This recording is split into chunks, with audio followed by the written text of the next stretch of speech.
শারমিন শিলা social মিডিয়ায় কিরিম আপা নামে যার পরিচিতিটা অনেক বেশি। ওনার মেয়ের সাথে ওনার কিছু ভিডিও দেখতে পেলাম, যেখানে ওনার আচরণগত কিছু সমস্যা লক্ষ্য করলাম। শারমিন শিলা একজন মা, তাই তার সন্তানের জন্য কোনটা ভালো সেটা আমাদের চাইতে উনিই ভালো বুঝবেন। তবুও ছোট্ট মেয়েটার সাথে একজন মা হিসাবে তার আচরণ সুস্থ কিছুর লক্ষণ বলে আমি মনে করছি না।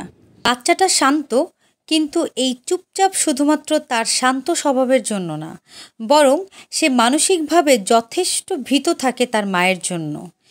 এইটুকু বাচ্চাকে ব্রাইডাল মেকআপ ফেসিয়াল করিয়ে দিচ্ছে। কিছু কিছু ভিডিওতে দেখলাম বাচ্চাটাকে নান, গ্রিল, ঝাল খাবার বা বয়সের সাথে একদম মানানসই না এমন খাবার খাওয়াচ্ছে। বাচ্চাটাকে সব সময় ধমকের উপর রাখে। বাচ্চাটার চোখে মুখে তার মায়ের প্রতি আতঙ্ক স্পষ্ট।